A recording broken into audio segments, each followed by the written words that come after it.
And from a harmonic standpoint, whenever you are just, creating mana in your regular, everyday mode, and then change it to mana mana, you are creating harmony within your uni, hipili, and uhane. And then when you transmit it out to mana loa, you are then creating harmony between your uni, hipili, uhane, and amakua.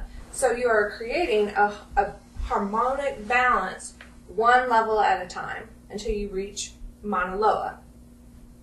It's a good point. Mm-hmm. The other good point area we'll just talk about, because some of you out there probably listening said, okay, what does this have to do with me? Right? How can I use this in my everyday life? Well, one of the things she just mentioned is that very thing. There's a lot of you out there who have a conflict inside. You say you want to do one thing, but you're stuck in the pattern of doing the same thing over and over and over again. And this is a conflict then between uhane and unahipili. Or you can even have conflicts between uhane and uhane. Yeah, if you have multiple personalities, you can have conflicts between uhane and uhane. Right now, let's stay focused on uhane to unahipili. And so you have this conflict about, and you can look at it as procrastination, time management, whatever the case may be. But you say, let's just take weight loss. You say, I'm going to lose weight. And you go on a diet and you fall off the diet. You say, I'm going to lose weight and I'm going to do this, but I'm going to drink 3 glasses of water a day. And that lasts for 2 days and then you're back. There's a conflict going on. Consciously, you're saying that you want to do something. The automatic system that's already in place, run by unahipili, says, no, we've already got a pattern here that we're going to eat anything we want, anytime we want, because we like the taste of it. Mm-hmm. And it goes back to Wayne Newton in Las Vegas, but we'll relate it back to Huna here. Wayne Newton says he had a big switch. He says before, when he was fat, that he lived to eat. He just, but then he switched and he just changed those 2 words. Now he eats to live. Okay? Mm-hmm. But what happens is, if you go back to Sarah's point here now about taking conscious control of your breathing, when you take conscious control of breathing to generate energy for any specific purpose, you are creating rapport between unahipili and uhane. As a result, just by breathing with the intent that you're going to lose weight, guess what could happen? You could lose weight. You could lose weight. Now, but the thing about it is, you think there's any money in that? Because I got the latest and greatest pill that if you take, we guarantee you, we have these, the weight loss industry is a good example. That I think there's been one new, all-purpose weight loss pill introduced every year that's the latest and greatest and guarantees you're going to lose 600 pounds in 2 days. And there's more obese people today than there's ever been, and there's more weight loss control companies or weight loss companies out there with products than there's ever been. Yeah. Something's wrong someplace.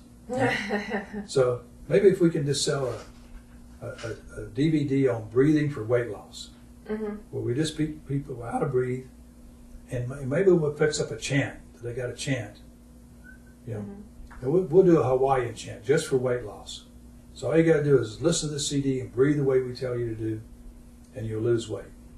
It's just an imbalance in between uhane and unahipili. Communication, your actions say something different than what your words are saying.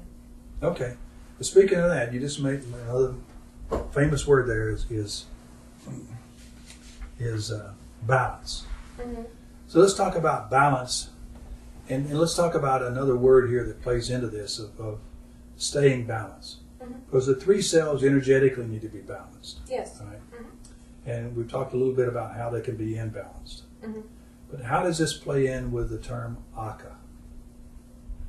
Aka and kina aka and kina aka is just the energetic bodies or the Aka means a shadow body. So it's like the, a lot of people refer to it like the etheric double, or the, aura.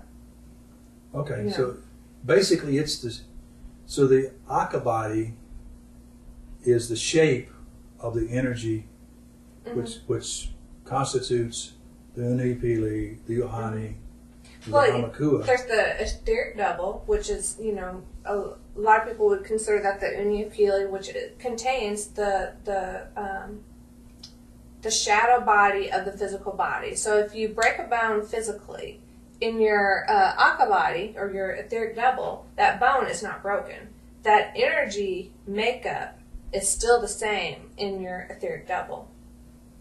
Because it has the memory and the energy. Yeah. And it is not bound by the physical. Yeah. Right? So the physical gets broken, but the energetic is still there. In perfect. Okay. Perfect. And that's health. the reason amputees can still feel the limb that's been amputated. Yeah, and this is demonstrated with, what's it called? Quran, I think. Or not Quran. Or photographs. They've taken like a leaf and cut off a part of the leaf, and still in the photograph, and the aura photograph, it will still show the whole leaf, even though a part of the limb is gone. This is why amputees can still feel like, oh, I lost my hand, but I can still feel my fingers, Yeah. So again, coming back to the whole idea that we're talking about with energy, that there's your physical body, and then there's your three selves within the physical body, Unipili, Uhani, Hamakua. They each expand out, from your physical body to, and the Hamakua being the outermost, the most far-reaching one. Mm-hmm.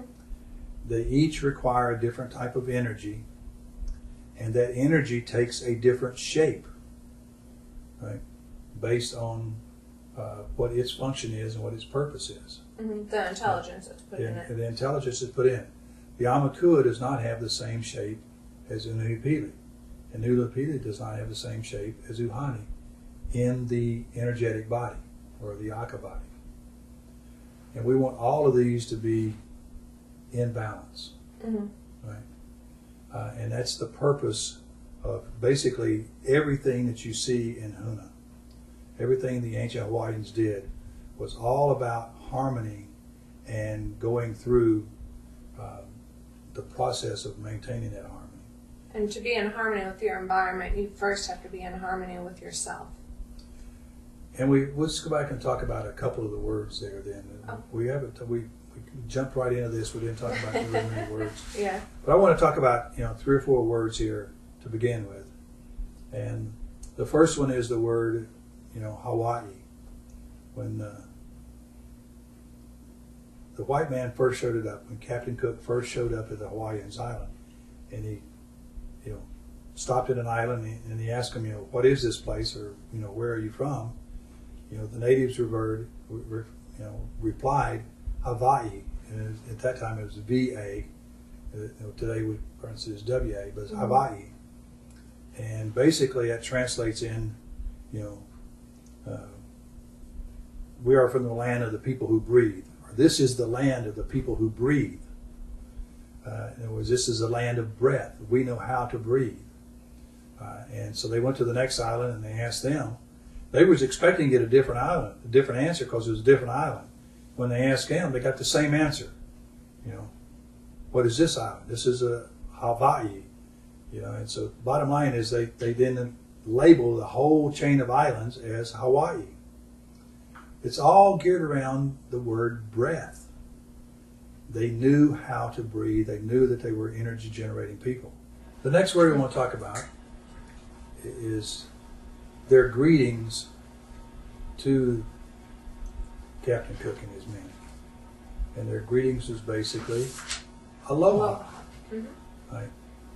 And now again, aloha has the word breath in it. Mm-hmm. So what were they really saying? Today it's taken as a greeting and a salutation, hello, goodbye. Mm-hmm. Right? Some other terms that we've heard for it is unconditional love. Yeah. And so forth. But when you go back to the root words, aloha, Mm-hmm. what does aloha actually mean? Aloha actually means the breath acquired by the forehead. Okay. Because alo, is that how you pronounce it? A-L-O, and you can look this up on the internet. There's a free Hawaiian dictionary on the internet. You look at the Hawaiian dictionary on the internet, and they have about 4 or 5 different dictionaries. They have Andrew's dictionary, 7 different dictionaries. Yeah, I think so. And they'll may give you 7 different answers because they were written at different times based on the beliefs of the people who wrote them. But go ahead, aloha. Alo means front, face, presence, upper. Okay, so they're basically saying, I am thinking, with my breath, or giving you the breath of my thinking, and bottom line is that they, sending you energy, because the ha is the breath, the force of the life force. So they're from their forehead, they're going out and saying aloha. In other words, I greet you. It's not I greet you, but we'll look at it that way.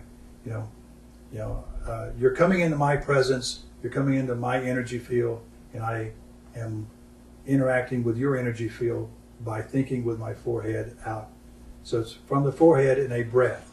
Okay. Mm-hmm. Now, by the same token, as you left, they said aloha. Mm-hmm. Right. So again, it's basically I am thinking about accepting you into my energy field. I'm thinking about you exiting my energy field. Mm-hmm. Right. When they say aloha when you leave. Mm-hmm. So it's an acknowledgement that 2 energy fields are meeting, and they're thinking about them meeting and being harmonious. Mm-hmm. Okay. Mm-hmm. All right. Now there's another word that you hear a lot in Hawaii that also comes with the word high in it, mm-hmm. and with the word low in it, mm-hmm. and the word a in it. From that standpoint, yeah, they switched them around, and now it's called mahalo. Mm-hmm. Which a lot of people see as mahalo. So what do we mean when we say mahalo? Ma, if you look it up in the dictionary, also means indefinite. Okay. And has, for and breath, and low means forehead. Okay, so we're still talking about, the breath of the forehead, but with mahalo, you're talking about an indefinite breath of the forehead. In other words, instead of just saying goodbye, with mahalo, you're saying, I'm sending my energy with you. May you carry my energy with you. From my forehead to you, I'm thinking about you indefinitely. So it's a much more long-lasting, yes, salutation. And it doesn't say this, but that shows respect. Absolutely. It shows that you respect the other person as the energetic being that they are. So if you want to say goodbye to somebody, then there's more depth and more sincerity by saying mahalo than there is by saying aloha. Yeah. Like, aloha, I'm going to forget you. Mahalo, I'm going to be ever remember you with my forehead and the breath to you. Mm-hmm. Indefinitely. From an aka chord standpoint. Yeah, I was going to break that up. Yeah. Okay. Yeah. Go You're ahead. establishing that aka chord connection. And if you remain in balance, the person that is connected to that aka chord will also have part of that balance that goes with them through the aka chord, through the energy, because you project your energy through the aka chord, and you also receive their energy.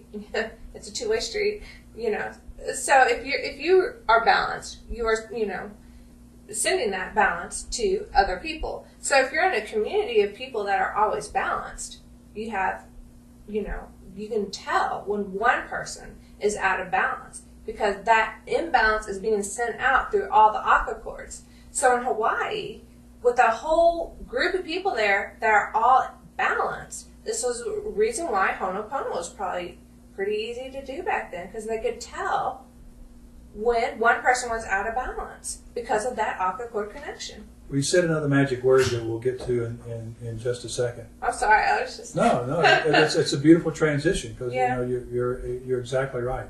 Mm-hmm. And so again, the mahalo is the indefinite part about it, Mm-hmm. and versus aloha, which is in a sense is a temporary. Yeah. or may not be lasting.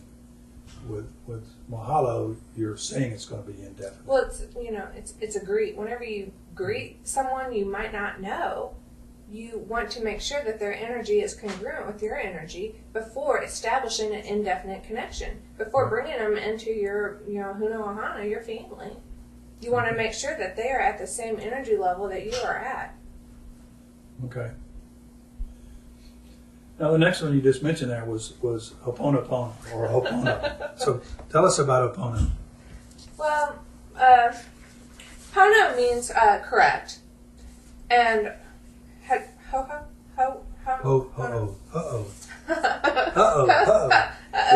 H-O''O. Yeah, it means to cause to happen. So, to cause to happen. Yeah, so you're causing to happen correct. Okay. And Pono, since it's stated twice, is, correct times 2. Okay. So Ho'oponopono basically means to bring into balance. Yeah. Okay. So I think a beautiful example you're just talking about there, when everybody's in balance and one person goes out of balance, the rest doesn't know it. Yeah. I mean, you've even seen this in your coworkers today, where you and your coworkers will be at the water fountain or on break, and you'll say, "What the hell's wrong with Fred today?" Right? Or what's up with Mary? And so you know that, especially if it's a group that are in balance and have worked together well with each other. Mm-hmm. By the same token, in the workplace, you probably see it. Not probably, I know you do see it in industries where it takes a team of workers in concert to perform a certain job efficiently. Mm-hmm. Mm-hmm. Okay, and now comes in an outsider who has the same skill as the person who's missing, mm-hmm. but is a different person. Yeah. And the rest of the team is now out of balance. Yeah, and they have to, create a relationship, so-called. But what they're actually doing when creating a relationship is creating a new energetic balance between the whole group of people. So that's kind of like, Ho'opono. And to have Ho'opono, you first have to have, Ho'opono. Or how would I... Ho'opono. Ho'opono. How would you say it? Just Hono and then one Pono. Ho'opono. Okay. That is creating, balance within yourself. And you first have to have balance within yourself before you can multiply it. Okay. So, which a lot of people leave that If off. the crazy guy comes in, it's unbalanced. It's very unlikely that he's going to be able to create balance with the other members of the team that he's got to work with. Yeah. Because if you're not in balance, your energy is everywhere. You can't sync up to someone whose energy is high, low, and, everywhere. You can't do it. It's impossible. I've tried. Okay.